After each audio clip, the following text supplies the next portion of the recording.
Hello Aries, Sun, Moon, Rising, and Venus signs. Kamusta kayo? Sana po ay nasa mabuti kayong kalagayan.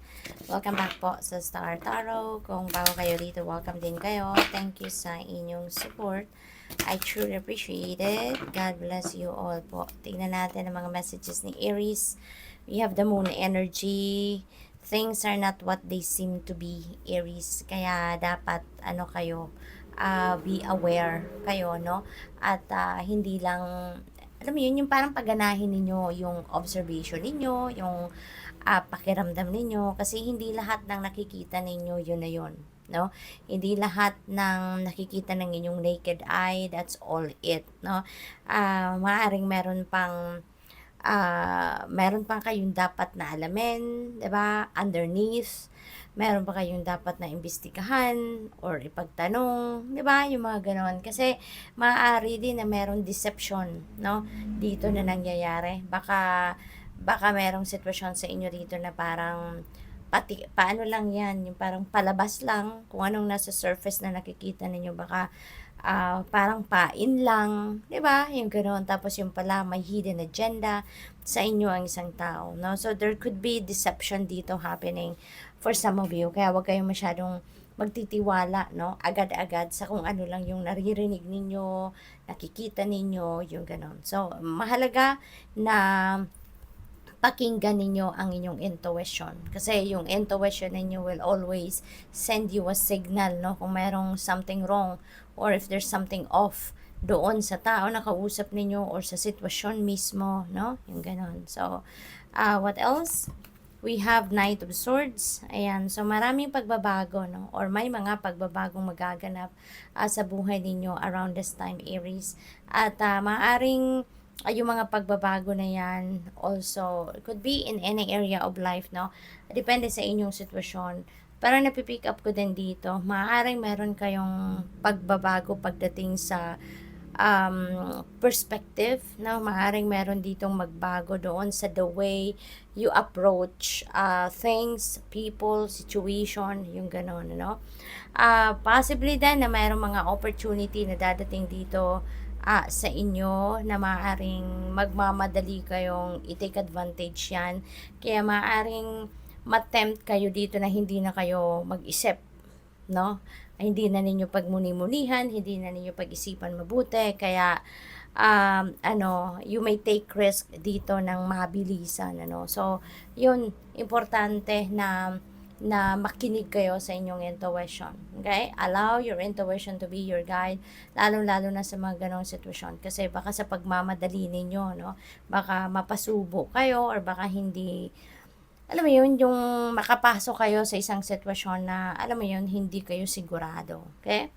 So, what else? We have Three of Wands. Ayan. So, dito sa Three of Wands, this is good fortune energy. Kaya meron kayong swerte, no, nababalot sa buhay ninyo at this time. Siswertehin kayo in some areas of life. Maaring meron ditong mga opportunities talaga na paparating na maaaring siswertehin din kayo or maghahatid talaga sa inyo ng good luck, maghahatid din sa inyo ng prosperity, abundance, no, success. Sa three of wands, ito, implementation stage.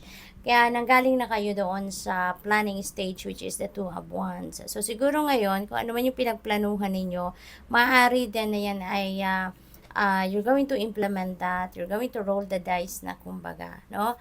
So that is also good kasi maswerte kayo sa ngayon, no? This is good fortune energy. So habang maswerte kayo, habang nandito yung good fortune energy sa inyo, then might as well talaga roll out nyo na kung ano man yung mga gusto ninyong i-roll out na plano, 'di ba? So yun, and you can expect no good outcome dito, and you can expect success dito sa kung ano man ang inyong gagawin. For others of you, maybe you're going to travel, no? At maaari ngayon naghihintay na kayo ng inyong pag-travel. Baka naghihintay na kayo ng sasakyan ninyo mismo sa ngayon, ano? Or travel documents. Tower energy, this is change talaga. Merong paparating na mga pagbabago talaga sa buhay ninyo, Aries. So, this is sudden change. Merong pagbabagong mabilisan na maaring mag-unfold sa buhay ninyo at magkikreate ito na matinding pagbabago. sa buhay ninyo kasi hindi ninyo ito pinagplanuhan, hindi ito yung kind of change na ine-expect ninyo or gusto ninyong mangyari, no? Pero this is the divine universe intervening in your circumstances, kaya maaano kayo ng universe. Um, Parang gugulatin kayo ng universe sa ngayon, ano? So, there could be confusion, bakit ito nangyayari sa akin? Bakit ngayon? Bakit sa akin? 'Di ba? Bakit ako? Bakit ako ang may ganito, no? Maaaring there's so many question mark that will arise, no, sa isip ninyo. Pero rest assured, no, na lahat naman nangyayari sa buhay natin, even if it doesn't seem right para sa judgment natin, or even if it doesn't seem okay, no, para sa atin, habang nangyayari yan. Pero everything happens for a reason, no? At everything that happens sa buhay natin, that is part of the divine plan, that is part of our soul's journey, no? And it is for our highest good, no? Kaya ano lang kayo, instead na kontrahin ninyo yung mga pagbabagong yan, just embrace it, no? Just embrace it kasi that is for your highest good eventually.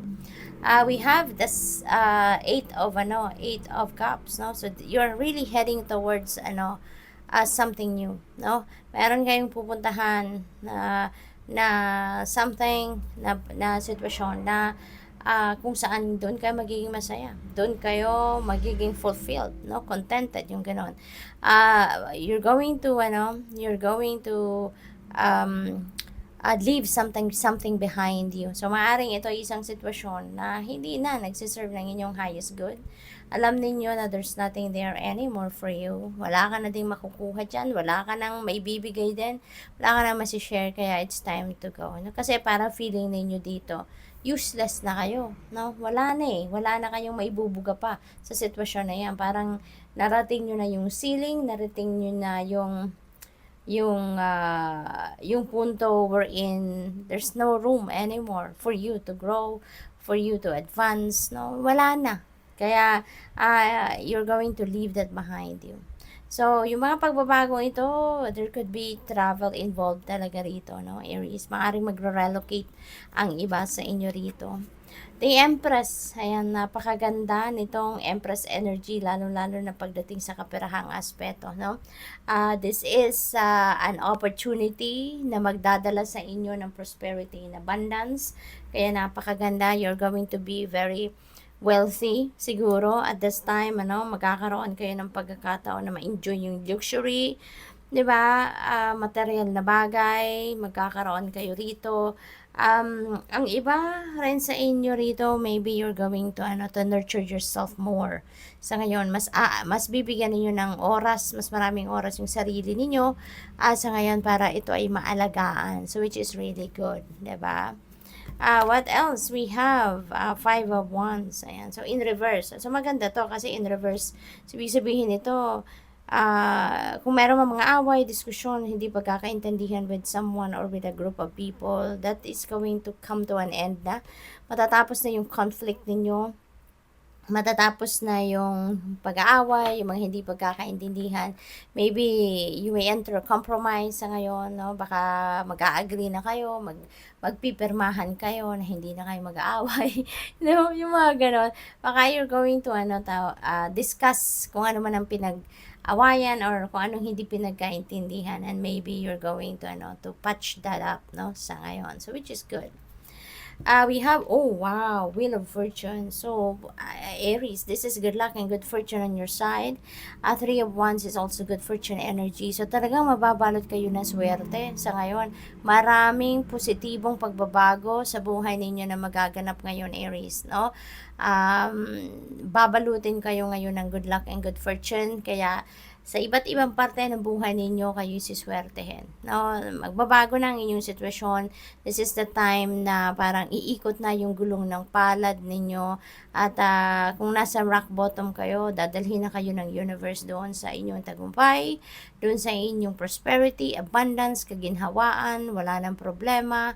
'Di ba? Magiging maayos na ang pangangatawan. Yung ganun ba? So, there's a lot of changes, there's a lot of movement, no, na maaring maganap dito sa buhay ninyo. So, maraming pagbabago, maraming pera ang paparating. Maganda, may kaginhawaan kayo, makakaroon kayo dito ng peace and harmony. So, good luck. Thank you for watching. Love and light. Namaste.